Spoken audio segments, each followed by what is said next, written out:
Welcome to another edition of Around with Randall, your weekly podcast on making your nonprofit more effective for your community. And here is your host, the CEO and founder of Hallett Philanthropy, Randall Hallett. It's a pleasure to welcome you back to Around with Randall. This is another part in the series as we take the month and look at employment issues in the nonprofit sector.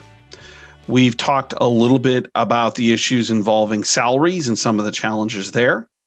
We've also had a conversation about the idea of self-actualization, what maybe employers, nonprofit leaders should be looking for, and as well, what nonprofit employees should be aspiring to be successful. We started off the month with some bigger picture issues in employment within the nonprofit industry.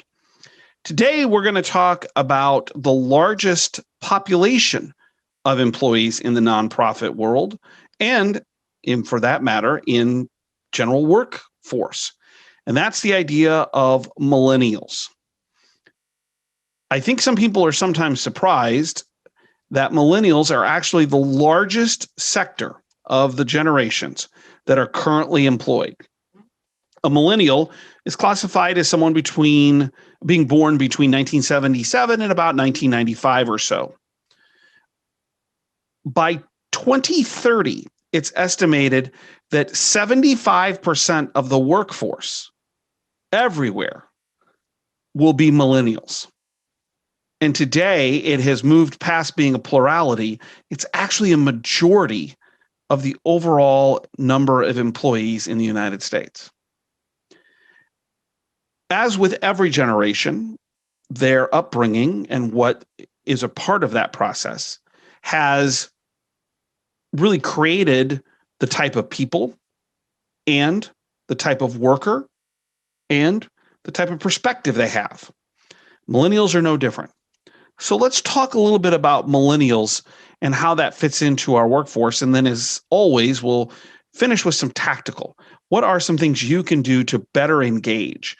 And this is, I think, a great one for me because it's a good lesson that as I look around and as I get more and more gray hair, finding myself a little bit more each year at the senior level of my profession. Used to be I was the youngest in the room, not true anymore. What is it that I can do as well? So let's start with connectivity. No big surprise here. But millennials, unlike me, who is 1970 early Generation X, will access the internet. 85% access it through their phone. Where I'm using a computer, and I certainly use my phone, but I use other mechanisms. They'll check that phone 150 times a day on average. Millennials will, and that will average about 7.2 hours a day of some type of interaction with the internet, with connectivity. They look at their job differently as well. So we'll talk about the tactics of communication based on that first series of statistics. The second part is really how they look at themselves in the workforce. While salary and money still is the most important when surveyed, the most important factor, it is diminished in comparison to earlier generations. And what we're finding is that millennials will align themselves with the appropriate corporate culture and identity of mission more so than previous generations. If we think about the baby boomers, many of them stayed in a job for 20, 30, 40, 50 years, and their identity morphed in some ways, or their beliefs, into what the company was. What we're finding in millennials is just the opposite. They come to the table with their identity already set, perceived, self-perceived, and they're looking for companies to match that. They want it to be aligned with that personal set of values. So what the company does, what the company says, where the company puts its resources are really important to them on an individual level. There's also this thought process that millennials will be high job turnovers. And we mentioned just a second ago this idea of baby boomers staying with the same company.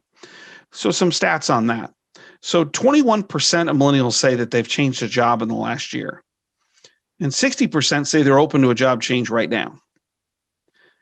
But I think Pew actually did the best research, which found that millennials, based on where they are in their age, are actually not any more likely to job jump or move around than previous generations when people were that same age. And so the research is telling us that while I think there's this kind of thought process that millennials job hop, it's more based on age, and they happen to be younger as millennials, than it is by generation. Millennials are also very skeptical. That applies to, as mentioned, the company, but it also applies to their leaders. They have high expectations. They want to know that what they're involved with or what they're doing is going to make a difference. And it's again back on that personal level. So all of this conversation begins to then look at, well, then how do we interact? What do we do? How is it that we can be different with millennials and how we work with them? So the tactical in this case is a series of thoughts that might be helpful to you in how you look at leadership, communication, and other things that are critically important. And millennials who are listening to this, you might say, well, that's exactly what I'm looking for. So let's start with the top. We mentioned about salary. So the statistics tell us that 92% still say that salary compensation is still most important. Part of this has to do with the fact that many millennials have assumed an immense amount of student debt that previous generations statistically didn't. I just recently saw an interesting post by Bill Littlejohn, who is the head of philanthropy for Sharp Healthcare in San Diego. And Bill's been doing this for a long time and is just fantastic. Bill posted as a tribute to his son, who is a recent graduate of the University of Virginia.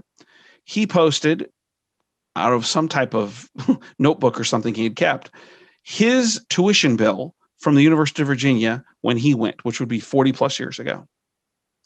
His total bill, tuition and all, was $402. Now, we certainly have the price of inflation and things, but not to the level that education costs have jumped. And the more education, the more potential for debt. So pay is still important. Millennials aren't not taking salary. They still want to do great things, but they have to be paid for it.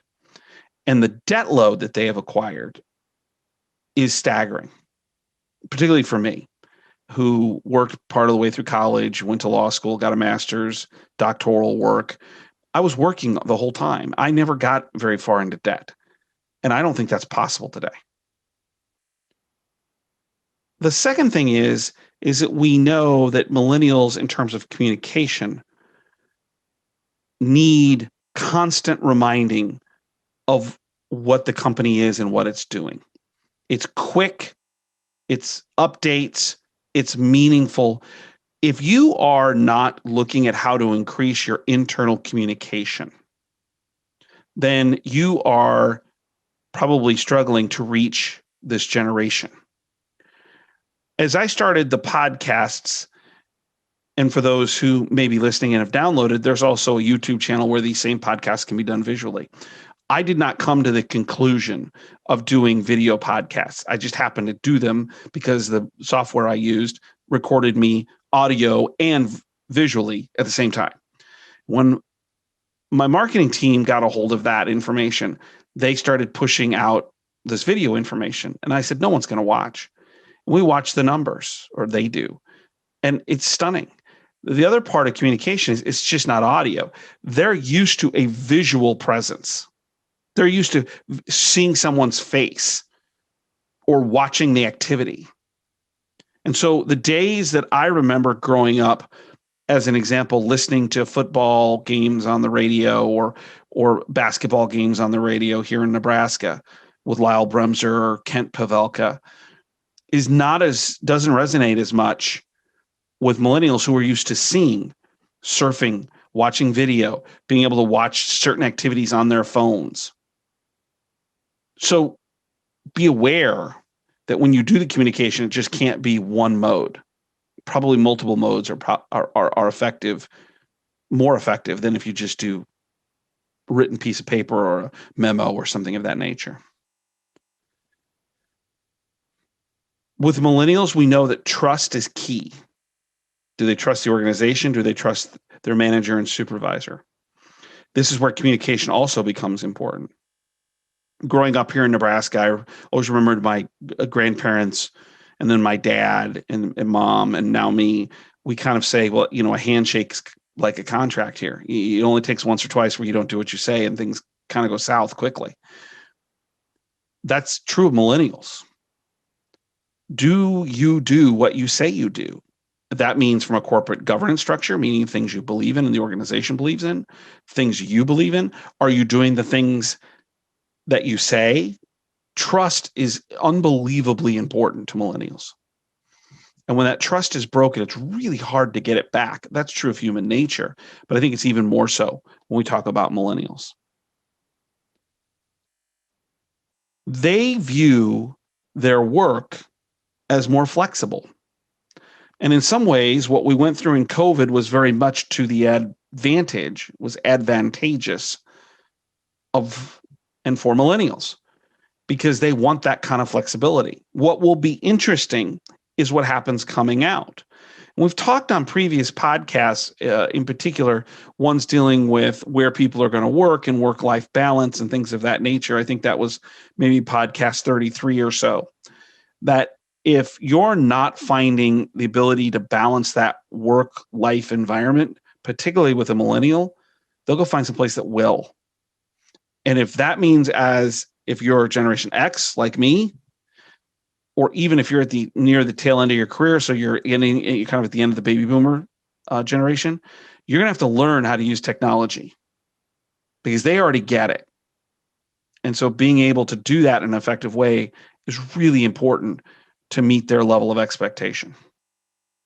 Also, they don't view their work week in terms of flexibility like many people do. They're not quite 9 to 5. They'll work in the morning and work at night. That's because their sense of connection and their sense of social engagement's different. And so they may find other times to work that those of us who grew up very traditionally in the early days, at least of my career, 9 to 5 is not always the best thing. Sometimes for some people, it's 6 to 3. Sometimes it's 10 to 6. What we're going to have to get to is, are they accomplishing the goals that we're looking for? Are those clearly identified? We also know when we talk about goals and we talk about performance, that millennials view their development, personally and professionally, as important as they do an evaluation. And I struggle at this. This is a weak spot for me. I need to get better at helping and creating development plans for the people that I have the privilege of leading, because they're looking to me to say, how do I get better? And if you're not going to help me be better, whatever better is, professionally, personally, combination thereof, they will find people that will. It is a much higher level of importance for millennials than it is for previous generations. For myself and many people in my generation, that Generation X, development's self-taught, self-driven. I'll just keep going to school and I'm going to keep learning and I'm going to figure this out and I'm going to spend a lot. Millennials don't look at that. They want a plan and they want you to be a part of their growth. What is it you're going to do to help them grow professionally and personally? So how you include them in things, giving them extra opportunities to sit through meetings. And we've talked about that in previous podcasts, giving them the ability to take on extra tasks, things that are maybe not something that they're an expert in, but they have a controlled environment where they can try, and there's an opportunity for feedback and growth. I think this is one of the things I probably am the most negligent of, is not really realizing that the way I look at self-development and self-growth in terms of personal and professional, I do internally and then I just go do it. But yet I am probably hindering those millennials that are looking to me to say, how do you help me? Consulting naturally brings me to the clients to do that. But I think it's a weak spot in terms of maybe some of the people around which I work. They also are millennials are very much share driven. They want to share work. They are one of the first generations where there was very little collaborative work in early education. Testing was really important. So it was a lot of individual rote mathematical exercises, writing exercises, science. And in college, there was a reaction to go the other direction. We're going to do a lot of group activities. So they come into the workforce looking more like the college experience of where are all the people I work with? So you've got to find a way to create interaction for them and to be sharing a safe environment to share new ideas. And they want to be heard. That group environment, you need to find ways where you can allow them to be heard, not only by you as the leader, but also by the group. So what is it you do in the flexible work environment that gets people to take ownership and to try new things and to be heard and to do things as a small team? Lastly, millennials are interesting in that because of the nature of information flow and of the way in which games and other things happen, they're very much an instant gratification generation. So the idea of rewarding them more often, and I'm not talking about raises, it could be praise, which is something we should do anyway for anybody. Thank you. You're doing awesome. Or a shout out in a meeting, or a $5 gift card to Starbucks, or anything you can do. And that's, by the way, good for everybody. Anything you can do, millennials are looking for that instant gratification, the ability to connect and be told they're doing the good things. And while some of us may think, well, that's what they're getting paid for, well, then you're being short-sighted on the leadership component. Critically important. At the end of the day, the ability to do all of these things activates them. Think about them, if you want, as a brand management process, because they're pushing out information through the various social media channels constantly. And if you are a place that's a great environment for professional development and professional growth and work, they'll tell everybody and their mother about it. They'll tell everybody, I work here and this is awesome. They'll do it on Snapchat or Facebook or wherever it is that they go. And so this is an opportunity to leverage them for positive for the company. At the same time, keep them longer, develop talent, attract. And isn't that the goal in the beginning? Isn't our goal to attract and engage and to keep, and then maybe have them communicate?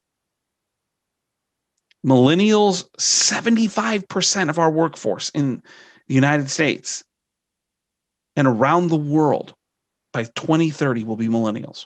What are you doing to create an environment that may have looked different than 5 or 10 years ago that's conducive to the largest section of our workforce? Just a quick couple of reminders. Don't forget the website, posting blogs there all the time. I seem to find a lot to say and read, about 300, 350 in terms of words, 90-second reads, may be valuable. Something to think about, something to consider. Also, if you want to communicate with me, Reeks, REEKS, if you disagree with something I said here on the podcast, or if you have a thought or a comment about a particular podcast, that's podcast@hallettphilanthropy.com. Reeks for complaints, podcast for thoughts at hallettphilanthropy.com. Let me conclude quickly by saying, as I do each and every episode, that this is an amazing profession. Nonprofit work, philanthropy, is about filling holes in our community and giving people a chance to make a difference for a person, people, something they believe in, something that's important to the community as a whole. And remember my favorite Gaelic saying, which is actually Gaelic. Some people make things happen. Some people watch things happen. Then there are those who wonder what happened. And nonprofit work, philanthropy, is all about people making things happen. The love of mankind for people who are wondering what happened. I hope you feel as if you're a part of that solution with wherever you work and whatever you do, because it makes a big difference. That I can promise you. Again, my thanks for your time today. I hope this was helpful. And we'll conclude next time with the month-long thought process and grouping of podcasts around employment right here on Around with Randall. And don't forget, make it a great day.